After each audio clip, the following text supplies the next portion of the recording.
Nous sommes en 1973. Un petit groupe de voyageurs traverse l'Europe en direction de la Transylvanie pour se rendre dans un château mythique oublié du reste du monde. Frank Drake, le renouveau propriétaire de la demeure médiévale, a subi plusieurs revers de fortune ces derniers temps, mais cette fois-ci il semble bien décidé à profiter de sa chance, du moins s'il accepte de suivre les conseils pas toujours très avisés de son meilleur ami qui l'accompagne dans ce périple. Là, au cœur d'une nuit plus sombre que d'ordinaire, les trois étrangers vont découvrir au sein du château la dépouille enfermée dans un cercueil de nul autre que l'ancêtre de Frank, un certain comte Vlad Dracul.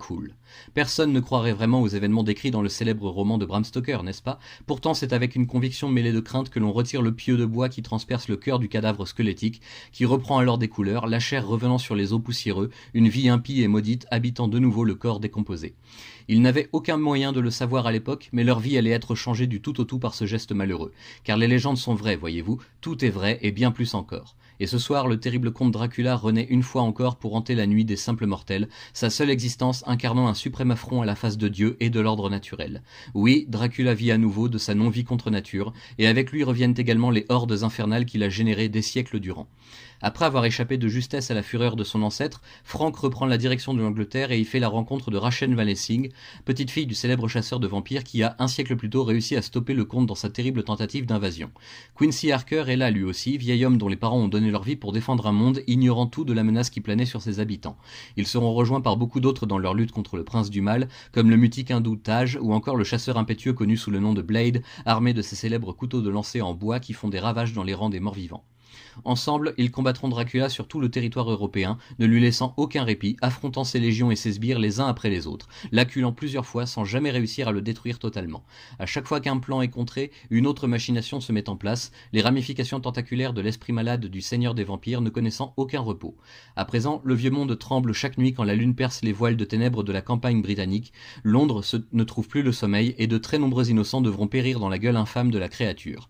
S'attaquant aussi bien aux hommes qu'aux femmes, ses proies de prédilection, Dracula n'hésite pas un seul instant à attirer dans ses filets les âmes pures et ignorantes du danger, comme de simples enfants ou encore de douces victimes à la psyché brisée. Le roi des vampires veut conquérir le monde, lui imposer la plaie du vampirisme et régner à jamais sur des hordes d'enfants de la nuit éternelle, mais ses projets vont à de nombreuses reprises devoir attendre car d'autres que les chasseurs se dressent sur sa route, des menaces surnaturelles qu'il lui faut éradiquer afin d'être parfaitement sûr d'être le seul maître de la terre quand viendra l'heure dernière. Rivaux, rebelles, résistants, tous périront de la main du comte Dracula. Et tandis que sa fureur et son ombre s'étendent toujours davantage, Vlad l'Empaleur se plaît à replonger dans ses expériences passées et ressasse ses échecs pluriels, jurant que ni Dieu ni le diable ne l'arrêteront définitivement. Car il est et sera toujours Dracula, maître de la nuit, fléau des mortels, régnant par la peur et le sadisme, mais toujours seul.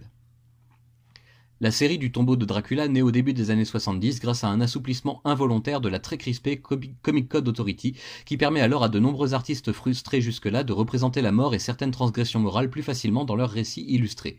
Les séries d'horreur ont le vent en poupe à cette époque et Marvel sait bien que pour asseoir son emprise sur le marché des lecteurs, il lui faut séduire toutes les tranches du public, pas seulement avec des super-héros colorés.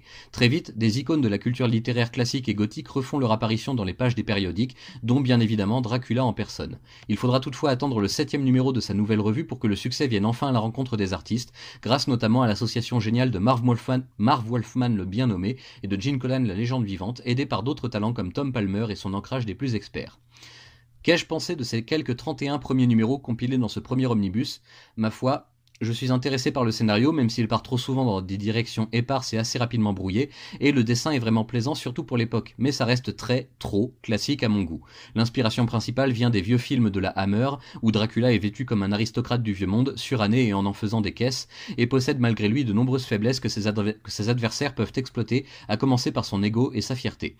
Se cantonnant principalement à l'Europe, le prince des vampires ne rencontrera pour l'instant aucun super-héros du Nouveau Monde, même si son existence dans la même réalité Marvel est validée à quelques reprises. Le microcosme gravitant autour de cette version de Dracula ne s'en éloigne jamais vraiment, et même si quelques tentatives sont faites pour explorer son passé antérieur, rien dans ce premier omnibus ne sort vraiment du lot, et j'en suis bien désolé. Peut-être que j'ai passé trop de temps à faire des recherches sur le personnage, sa légende, son existence, les inspirations, etc. Peut-être que j'attendais tout simplement trop d'une série centrée sur lui, malgré son air vieillot et sa portée assez minime, il faut bien le reconnaître. La vérité c'est que je ne suis pas devenu un fan inconditionnel comme j'aurais aimé l'être, mais toutefois j'ai bien aimé cette lecture et je poursuivrai sans problème avec les suivantes. Il sera fait référence quelquefois à une autre série, Dracula Lives, qui ne sera malheureusement pas présente et qui, elle, en revanche, me fait terriblement envie. Fort heureusement, elle paraîtra très bientôt dans le 3e et dernier omnibus au début du mois de novembre 2022, et nous aurons enfin le plaisir de poser les yeux sur ces pages en noir et blanc d'un charme profond et qui exploreront à loisir tous les détails de la légende vivante. Autrement, une seconde série appelée La Malédiction de Dracula intervient parfois entre 2 chapitres du tombeau pour apporter au lecteur de nouvelles aventures et étoffer un peu plus les intrigues qui sans ça se répètent tout de même beaucoup. Combien de fois ai-je eu l'impression de voir la même case ou les mêmes postures au fil des pages d'un seul album, sans parler des dialogues ou monologues qui tournent très souvent en rond. C'était une autre époque, que voulez-vous, il faut s'y préparer quand on replonge comme ça des années en arrière pour redécouvrir des œuvres aujourd'hui dépassées. Ne vous méprenez pas, j'aime quand même cette version du personnage de Dracula, mais je préfère toutefois la version plus fidèle de Coppola, ou celle qui s'inspire davantage du personnage historique derrière la légende et les mythes. Aujourd'hui, c'est Jason Aaron qui, à ma connaissance, nous a offert la plus récente vision de Dracula chez Marvel, dans les premiers tomes de sa série Avengers débutée en 2018, et même là c'était assez anecdotique. N'y aurait-il que du bon dans le passé le plus lointain ? En attendant de trouver la réponse à cette question, aussi éternelle que la soif de sort du prince de la nuit, je vous laisse apprécier par vous-même ces quelques histoires tirées du meilleur des années 1970, et je vous souhaite de trouver le repos quand la nouvelle lune arrivera. Qui sait ce qu'elle entraînera dans ses lueurs.